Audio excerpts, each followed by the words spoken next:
Hello everybody and welcome once again to the weekly review from forexlivetoday.com. Today is Sunday, June the 5th. Okay, beginning with the euro, and as you can see from the chart, a strong week for the euro, some decision over Greece being reached and some of those fears being allayed. So we can see our uptrend here. We can see a possible A, B, C correction in play, which would indicate continuation to new highs. Another pattern to look at here is we have a possible cup of a cup and handle. To trade this, you would look for a handle to come down about halfway or less into the depth of the cup, and then again that would indicate continuation of an uptrend and up to new highs. So things looking bullish for the euro at the moment. Lots of analysts for weeks have been saying sell into these rises up to this levels around here, where there was lots of daily resistance here and here. You also had a 50 SMA here, but Thursday and Friday it's just smashed straight through all of those resistance, MAs, fibs, daily resistance, no problems. So looking bullish for the euro there. Dollar Swiss again, new lows this week. Our expected retrace back to these MAs never occurred, and our further weakness. So again, you would look for some sort of retrace if you were still looking to trade with this trend before you would get short, and these MAs would be a nice place to enter. Again, no indication of change here, and you would want to see dollar Swiss up around these levels to really give some sort of indication that a long-term change could be happening. Cable, we have mixed signals. So initially we had weakness in the start of the week, which was enough to get us short on this, looking for a new low here.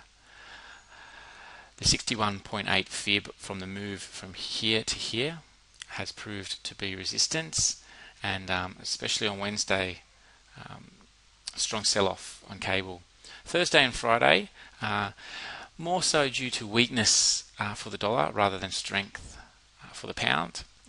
We've seen a bit of a rally, but if it can stay below these highs here, and hopefully this 61.8 fib, we see further downside to new lows still being on, or if it can break these highs here at 165.50 approximately, we could be looking for a simple correction to the uptrend and then new highs. So all eyes on early in the week what the price can do. Further weakness would be a sell. Any strength up above here, and you're looking for new highs. Dollar yen. So we're right down the bottom of our range here, but as you can see from these trend lines we've got on here, the ranging trend is downwards.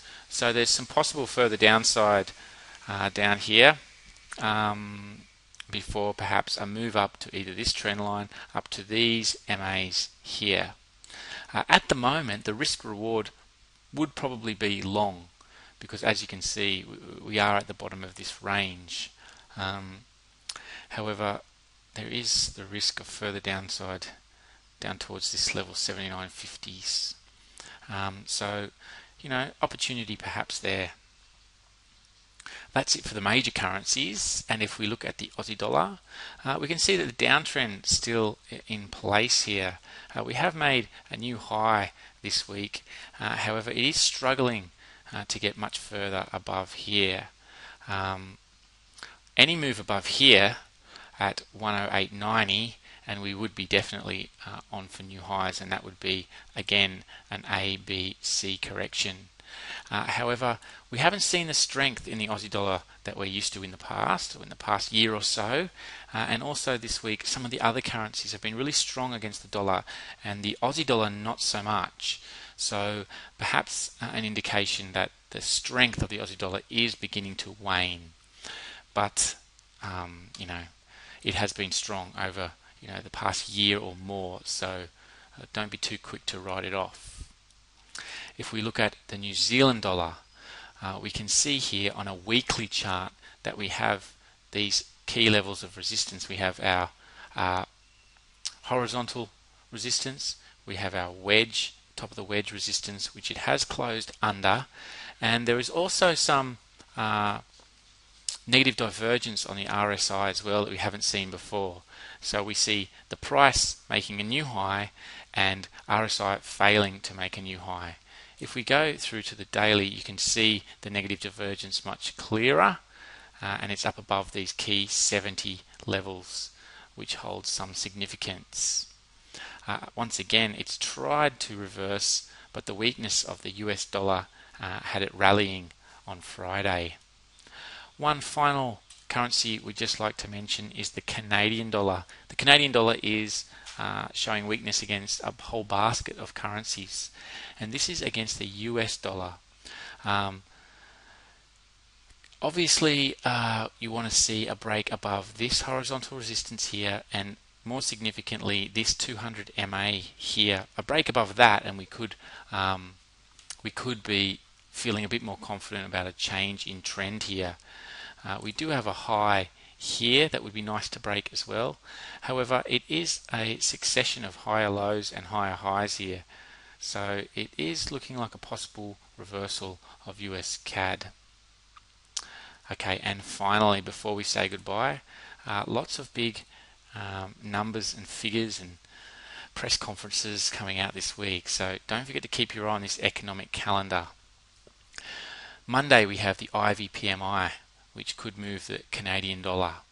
Already looking weak, so some bad figures there. A miss could be bad news for the Canadian dollar. Tuesday morning we have interest rate decisions from Australia. Now, any increase in the interest rate decision could be what's needed to push that Aussie dollar up towards those record highs. So the market is expecting no change. We have Ben Bernanke speaking that afternoon as well. Moving through to Wednesday, we have the New Zealand dollar, the New Zealand Reserve making some interest rate decisions, GDP in Japan. And then on Thursday, we have the ECB making an interest rate decision. We have an interest rate decision on pound sterling, and we also have a press conference from Trichet. If you can remember last month when Trichet did not use the words strong vigilance in his press conference, the euro sold off dramatically. So will he use it this week? Traders will be listening out for those words. Opportunity to trade that news if you're so inclined. We have trade balance figures out of Canada. We have trade balance figures and initial jobless claims out of the US. So it's a big week for economic events. So make sure each morning you keep an eye on this calendar and be careful around news time. Thank you everyone. That's it from me. Have a great week. Lots of opportunities out there. Good luck. See you all next week.